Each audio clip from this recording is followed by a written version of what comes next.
사랑하는 초업제교회 성도 여러분, 유튜브 시청자, 구독자 여러분 반갑습니다. 김정빈 목사입니다. 간밤에도 잘 주무셨습니까? 오늘도 거룩한 독서 시간을 통해서 함께 은혜 받기를 원합니다. 제가 잠깐 기도하고 우리 제일 돌아가겠습니다.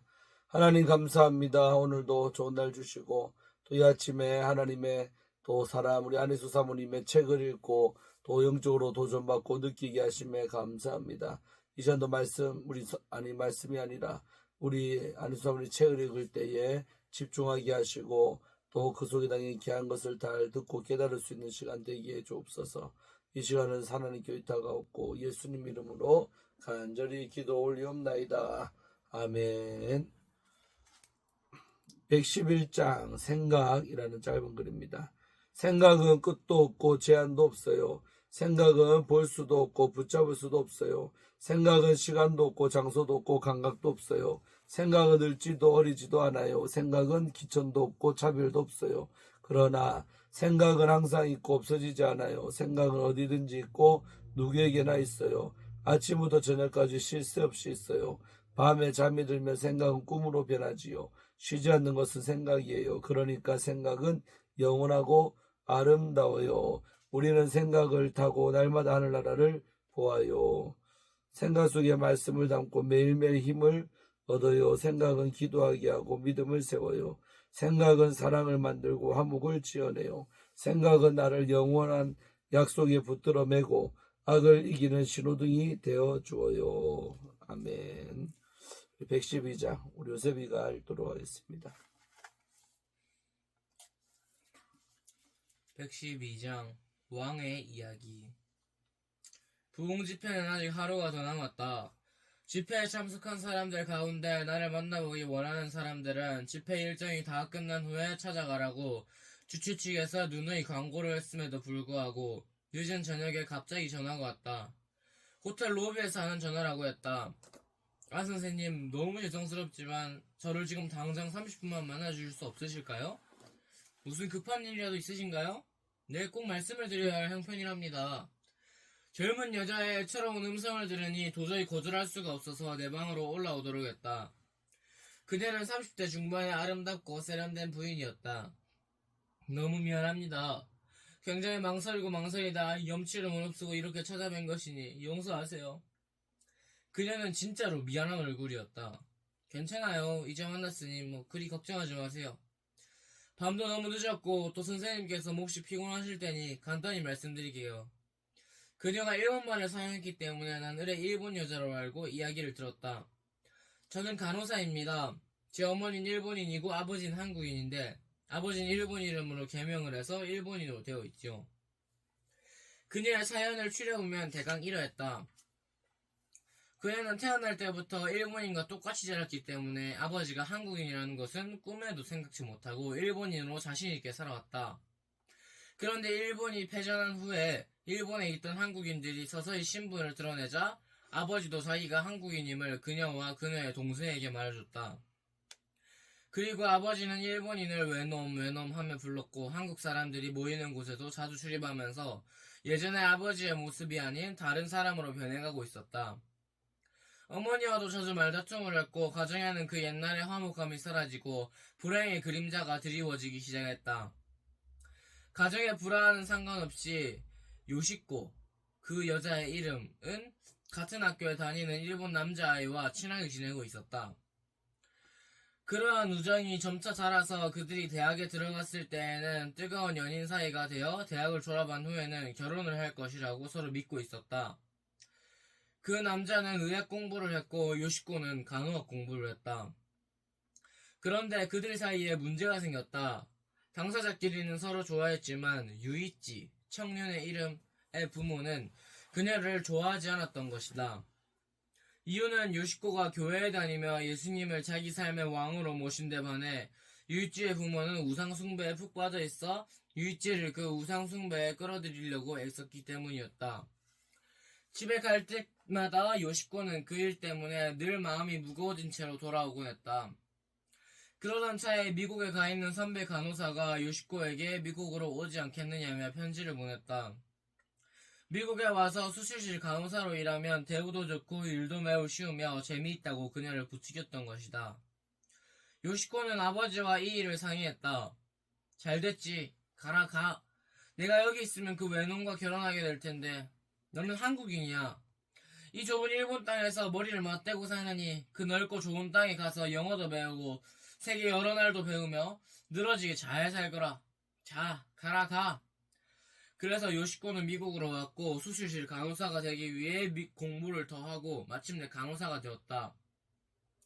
다행히 큰 병원에 취직이 되어 근무하고 있는데 선배가 자기 친구의 친척이라는 한국인 남자를 소개해 주었다.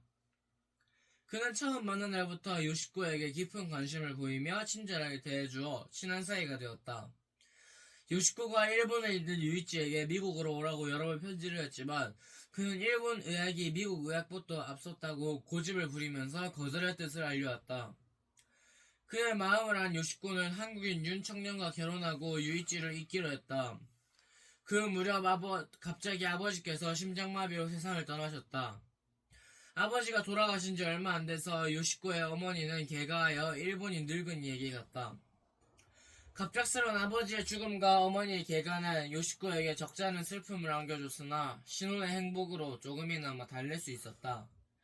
그러나 날이 가고 해가 가도 그들 사이에는 아이가 없었다. 결혼할 때까지만 해도 윤 청년은 교회에 잘 나갔고 찬송호도 잘 불렀는데 어떻게 된 일인지 시간이 흐른 뒤에는 교회에 나가기를 꺼려했고 교회에 나가는 대신 친구를 찾아가거나 집에서 텔레비전을 보거나 했다. 여보, 왜 교회에 가는 것을 그렇게 싫어하시죠? 같이 가요. 그녀가 간청하자 그는 한마디로 이렇게 말하는 것이었다. 창피해서. 요시코는 깜짝 놀랐다. 뭐가 창피해요? 창피하니까 창피하지. 무슨 있길래 그러세요? 뭐가 창피해요? 외놈의 피가 창피하단 말이야. 외놈 피? 요시코는 순간 피가 거꾸로 쏟는 듯한 기분이었다. 우리 어머니를 말씀하시는 건가요? 더 긴 설명을 들을 필요도 없어서 그녀는 혼자 교회로 갔다. 그러나 찬송을 부를 힘도 없고 마음이 너무 상해 목사님 설교조차 귀에 들어오지 않았다. 예배가 끝난 후에도 상한 마음은 풀어지지가 않아 집에 들어가기가 싫었고 그래서 그녀는 운전을 하며 해변으로 갔다. 태평양 바다를 바라보며 과거를 생각하니 울음이 쏟아져 나와 한없이 울었다. 어머니가 개가만 하지 않았으면 당장이라도 달려가서 어머니 무릎에서 시컷 울고 싶었다. 돌아가신 아버지를 생각하니 설움이 북받쳐왔다. 돌아가시지만 않았더라도 당장 일본으로 달려갈 것 같았다. 그녀는 그렇게 한참을 보냈다. 이상도 했다. 그렇게 분하고 서러웠던 감정도 흥분도 배가 고파지니 서서히 가라앉는 것이다. 그래서 근처에 있는 식당에 가서 아침부터 굶었던 것을 저녁 한 끼로 다 떼어버렸다. 그래도 집에 가고 싶은 마음이 조금도 생기지 않았다. 잠시 갈 곳이 없어서 막막했지만 곧 선배의 친구 집으로 가서 그곳에서 자고 그 다음날 곧바로 병원으로 출근했다. 하루 종일 일에 시달리니 감정이 조금은 누그러져 밤늦게 집으로 돌아갔다. 남편은 집에 없었다. 새벽이 되도록 그는 돌아오지 않았다. 아침이 되어 병원에 출근했지만 마음 한 구석이 무거워 일하는데도 많은 지장이 생겼다. 남편은 며칠이 지나서야 돌아왔고 언제나처럼 생활은 반복되었으나 요시코의 마음속에는 외놈의 피라고 말한 남편의 악담이 깊이 먹혀 조금도 지워지지 않았다. 그토록 의젓하고 친절했으며 사랑이 많았고 다정다감했던 남편은 시간이 지나면서 너무 많이 변해 다른 사람이 되어 있었다. 그런데 또 새로운 문제가 생겼다. 요시코는 미국에 간호사라는 직업인으로 왔기 때문에 영주권이 금방 나왔지만 남편 윤씨는 아직 영주권이 없어서 제대로 된 직장을 구할 수 없는 처지였다. 그런데 요시코와 결혼하면서 영주권자의 배우자가 되었으므로 영주권을 신청해 좀 더 버젓한 직장을 구할 수 있게 되었다. 좀 더 나은 직장을 얻었으나 그의 월급은 요시코의 수입에 비해 훨씬 적은 액수였다. 그런데도 그는 좋고 큰 차를 사서 월급을 그 차값과 보험료 그리고 예전에 진 빚을 갚는데 다 써버렸다. 어떤 때는 자신의 월급으로는 다 충당할 수 없어서 요시코가 내기도 했으며 집세와 생활비 그 외의 모든 비용은 요시코가 되는 형편이었다. 거기다가 그는 한국에 계신 부모님의 생활비와 동생들의 교육비를 보내야 한다며 요시코와는 상의도 없이 매달 몇백 불씩을 요시코의 수입에서 따로 떼어냈다. 그러면서도 요시코가 교회에 헌금을 하려 하면 절대 못하게 했고 집안에 필요한 가구나 부엌용품을 사는 것도 일일이 제동을 걸었으며 요시코가 쓰는 화장품을 사는 것조차 싫어하여 이만저만 마음이 상하는 것이 아니었다. 한발은 냉장고가 너무 오래돼가지고 새 것으로 들여놓았더니 왜 그런 데다 큰돈을 허비하느냐며 얼굴을 붉히고 화를 내 대판 싸운 적도 있었다. 요시코는 생각했다. 내가 애써보러 자기와 쓰는 중요하고 꼭 필요한 것을 샀는데 그의 몰이해가 섭섭했고 한편으로는 분하기까지 했다. 자기가 버는 돈은 한 푼도 생활비로 보태지 않으면서 아내가 고생해서 벌어온 돈은 자기 부모와 동생들의 생활비로 보내다니 남편이 폭군같이 느껴져 애정이 식어지고 냉정만이 계속되었다. 처음에는 재혼한 어머니를 못마땅하게 생각했지만 이제는 어머니가 자기를 어떻게 길러주고 보살펴 주었는가를 생각하니 미국에 와서 버는 많은 수입 중 일부를 어머니에게 보내고 싶은 생각이 간절해졌다.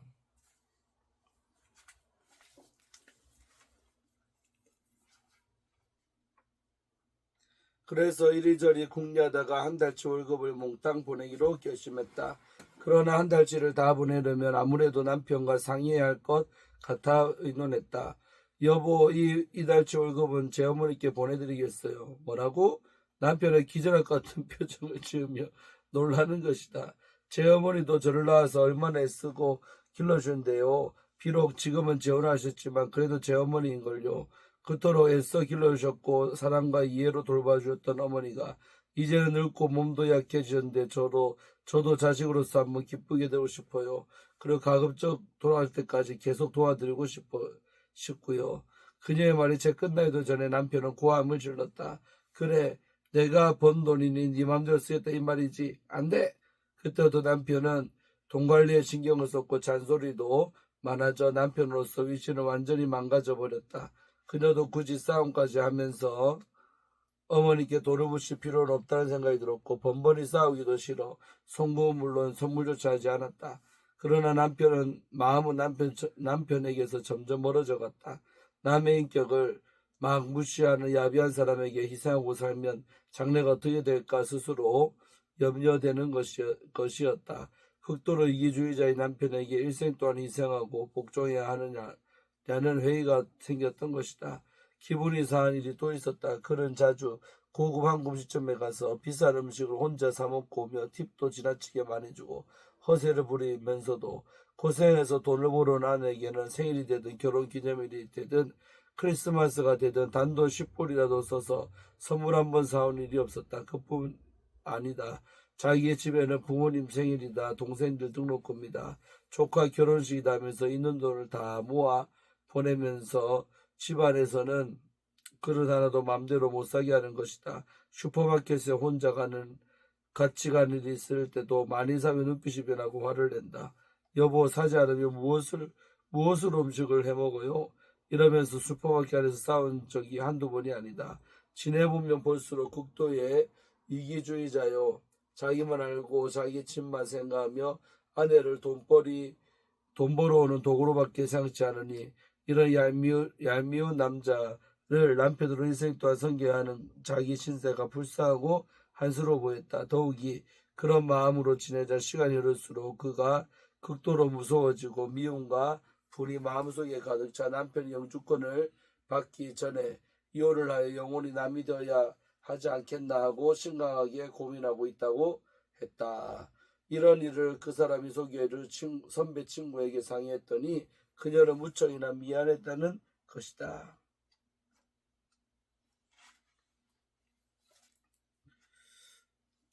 요셉이가 이어서 더 읽겠습니다.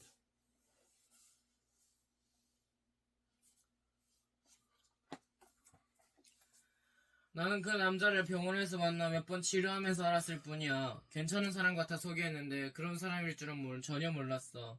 참 미안하게 됐어. 그렇다면 아기가 생기기 전에 헤어져 다 잊어버리고 새 출발하는 것이 장래를 위해서 좋을지도 모르겠다.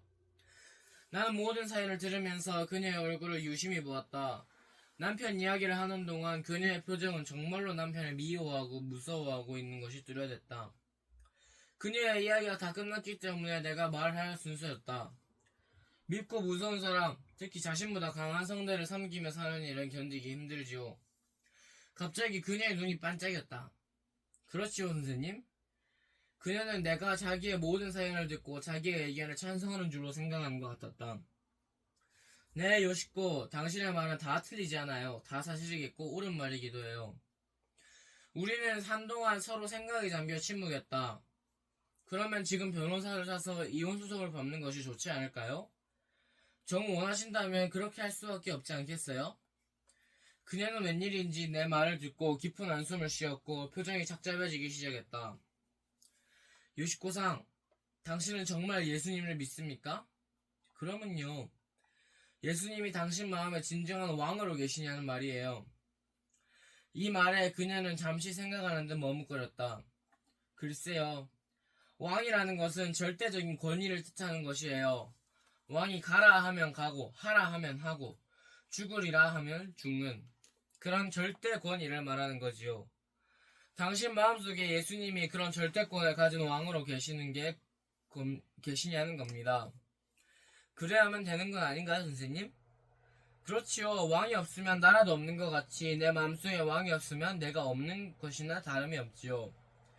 그러나 하나님이 우리를 지으셨을 때에는 자유의지를 갖고 있는 인간으로 창조하셨기 때문에 우리는 자유롭게 왕을 모시기도 하고 모시지 않을 수도 있어요. 그런데 우리 마음은 항상 왕으로 채워져 있어야만 해요. 예수님이 왕으로 채워져 있지 않으면 사단으로 왕이 채워져 있기 때문이죠. 사단이 왕으로요? 예, 예수님을 왕으로 모시면 사단이 쫓겨나고 나는 달라지게 되죠. 그녀는 좀 더 주의 깊게 내 말을 들으려는 듯 자세를 정돈했다. 요시코, 제 말을 딱딱한 설교라고 듣지 않고 사실을 사실대로 말하며 가르쳐주는 증인의 말로 들어줄 마음이 있나요? 네, 물론이죠. 고마워요. 자, 그럼 이야기를 시작하죠. 나는 본론으로 들어가기 전에 한동안 그녀를 사랑하는 눈빛으로 바라봤다. 그러자 그녀는 어쩔 줄 모르는 듯 미안한 태도로 말하기를 기다렸다. 요시코, 내 마음에 예수님이 왕이시면 왕의 명령대로 해야 돼요. 세상의 왕들은 나쁜 왕도 많고 못됐거나 이기주의적인 왕도 많지만 예수님은 좋은 왕이시기 때문에 불행을 일으키지도 나쁜 일을 하지도 않으시며 결코 변하거나 잊지 않으십니다. 그분은 내 마음에 계실 뿐 아니라 영이시기 때문에 어디나 계시지요. 또 하나님이시라 무엇이나 다 하실 수 있고 모르시는 것이 하나도 없으신 분입니다. 그분이 만일 내 마음에 계셔서 왕이 되시고 나를 인도하신다면 그것은 은혜이며 또 그의 말씀에 순종만 하면 세상에는 불행이 있을 수 없을 것입니다. 나는 그것을 체득했지요. 그래서 나는 참 증인이라고 말한 거예요. 내 말 알아듣겠어요? 그럼요. 선생님 책을 밤새워 읽으면서 너무 울어 눈이 부어 직장에 못 간 적도 있는데요. 좋아요. 그러면 요시코 또 한번 물어보겠어요. 정말 당신 마음에 예수님이 왕으로 계십니까? 그럴 때도 있고 어떤 때는 그렇지 않을 때도 있는 것 같아요. 예수님이 왕으로 계실 때도 있고 또 아닐 때도 있다는 말씀인가요? 네, 그런 것 같아요. 예수님이 왕으로 계시지 않으면 다른 왕이 마음속에 있다는데 그것이 무엇이죠? 사탄, 마귀라고 하셨지요. 예수님이 영이시다 사단도 영이라 시간이나 공간의 제한 없이 움직이니까 예수님이 마음속에 없으면 마귀가 왕이 되어 군림한다는 말을 아시겠지요. 네. 그러면 지금 내게 하신 그 말, 즉 당신의 남편에게 영주권이 나오기 전에 이혼을 하겠다고 하는 것은 마음속에 어느 왕이 지시한 걸까요? 예수님이신가요? 아니면 다른 왕? 그녀는 잠시 생각을 하더니 놀라는 것이다. 어머나! 얼른 손으로 입을 가렸다. 그러면 선생님, 내 마음에는 사단이 왕으로 그렇지 않겠어요? 늘 온전하시고 선하시며 사랑이 원천이신 예수님이 원수를 사랑하라고 당부하신 그분이 이혼해버려라. 더욱이 영주권이 나오기 전에 골려주고 원수 갚아 쫓아내리라고 하실 것 같아요? 당신에게 그토록 불평을 갖게 하고 분을 일으키며 시시각각으로 참소하며 쫓아내라, 원수를 갚아라, 속 시원하게 괴롭혀라 하는 소리는 다 마귀 사단이 시키는 명령이지요. 그녀의 눈이 번쩍 뜨였고 긴장한 표정이 되었다. 또 월급에 대해서도 사자는 당신을 여간 잘 유혹한 것이 아니에요. 돈이나 물질 무엇이든지 세상에 속한 것은 하나도 나의 것이 없답니다. 왜냐하면 우리는 잠깐 동안 이 땅에 와 있다가 언제든지 우리를 보내신 분이 돌아오시라고 하시면 가야 하는 나그네이거든요. 늙었든지 젊었든지 어렸든지 일을 했든지 뭐 다 못했든지 병으로 사고로 또 우연한 일이나 천재지변, 전쟁, 기근, 화재, 수재 등 온갖 사건에 언젠가는 걸려서 우리는 세상을 등지고 부르시는 대로 떠나가게 돼 있지 않아요? 무엇이든 간에 세상의 소유물들은 잠깐 맡아주고 있는 것뿐이고 빌린 것들임에 틀림이 없어요. 그런데 주님은 자매님에겐 더 많은 것을 맡기셨고 남편에게는 적게 맡기셨어요. 그러나 남편에게는 나누어줄 사람을 많이 주셨고 아내인 자매님에게는 나누어줄 사람을 주시지 않았지요. 그래서 당신은 많이 거두하다가 남편에게 줘서 필요한 분들의 필요를 채우라고 하신 것이 아닐까요? 그녀는 고개를 끄덕였다. 뭔가 알아듣는 것을 보니 마음이 편해져 더욱 기뻤다.